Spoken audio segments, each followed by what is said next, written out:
What is up, everybody? It's your boy Duty back again with another video. That's right, folks.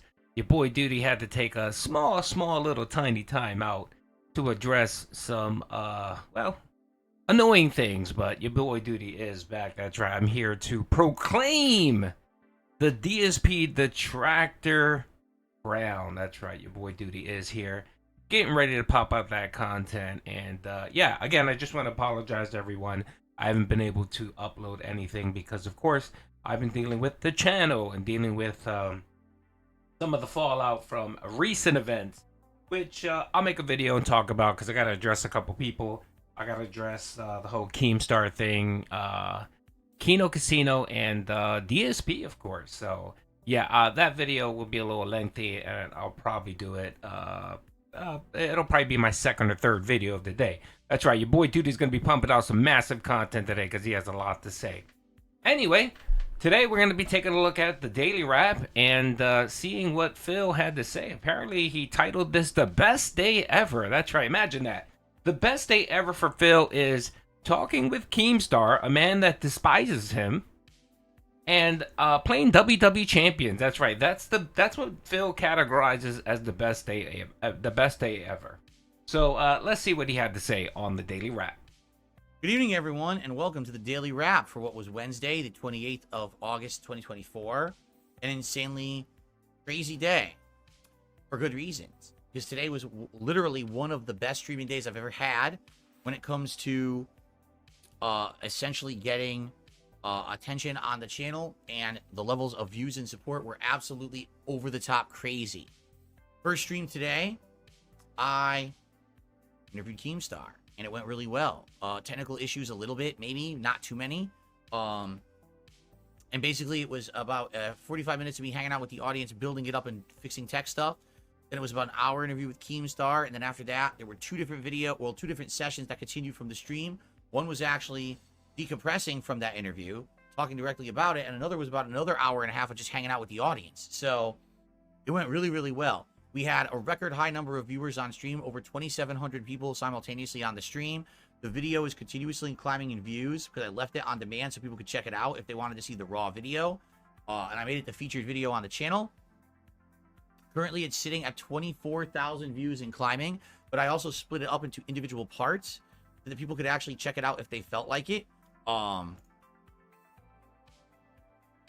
Which obviously I know a lot of people will want to see just certain parts, like just the interview, right? Or just certain parts of me doing stuff. A lot of people are not just going to want to see the other things around it. But they're there if you want them. I put them in a playlist.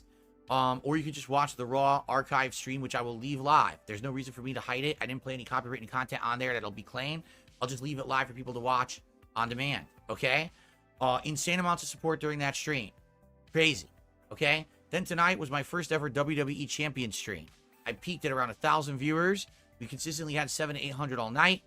Insane amounts of support. Again, like over the top levels of support. People actually liked watching me play the game. The only problem is the game has this slow build at the beginning where you have to do a bunch of stuff to unlock the real parts of the game. And that's what we're doing right now. Yes, we did pull for Hogans. We got a few good characters, but didn't get too many because we're kind of limited with the loot right now. We can't get to the really good loot until we complete this tutorial stuff. So basically, we had an insanely good night, an insanely good day all day. People said, we love your champion stream so much, do it again. I said, okay. So here's the deal. Tomorrow, it's going to be a level 1 podcast in the morning. That'll be a normal show. It's going to be Black Myth Wukong, a normal stream of 3+ hours of gameplay. And then tomorrow night will be my second ever WWE Champion stream where we attempt to unlock the League 5 content, which is the events, like the weekly events, and factions. Okay?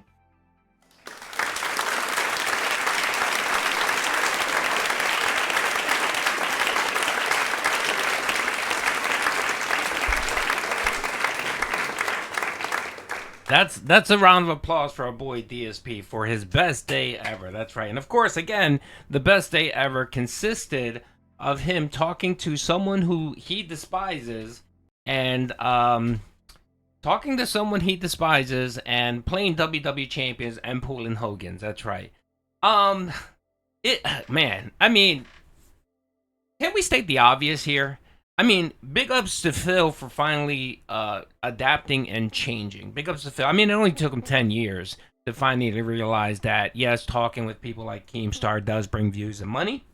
Leaning into the meme, right? The WWE champions actually brings views and money. It only took him, 10 years to finally put his pride aside and actually do it. I mean, yeah, it took 10 years, but we have to give him credit for finally doing it. So big ups, Phil. You're going to get a round of applause. The other thing is big ups for clipping stuff. You're actually clipping things. I don't know how many times I told you in videos with the Vice that I said, dude, you should clip your fucking content. Edit it. Edit your video. No one wants to see 1 hour of sloppy gameplay. They want to kind of see either the lowlights or the highlights, right? So you can always take an hour video, right? One of your gameplay hour videos and cut that shit into a 15-minute segment and post that.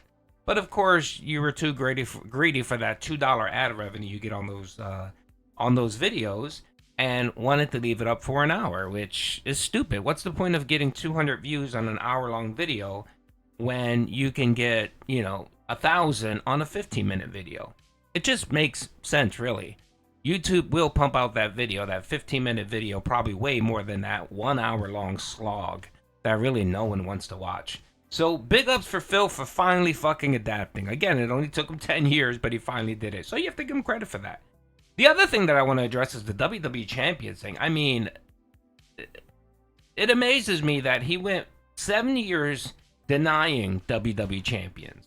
Denying it. And then from denying it, he started retconning the story.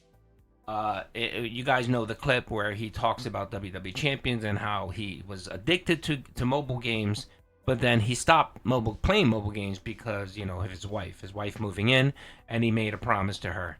Can we all agree that that was a flat out lie? That he lied to Kat for the last 7 years about playing WWE Champions? He either lied to Kat or he lied to us. And I'm assuming Kat probably watched this content, so if he's on stream saying that I made a promise to my wife, I'm pretty sure that Phil wouldn't say that unless he actually did. So I'm leaning on the he lied to his wife about playing WWE Champion. And yeah, I don't need any more proof. I think I've always said that I was 99.9% sure that Down from the Rafters was Phil. I'm 100% sure now. I'm 100% sure.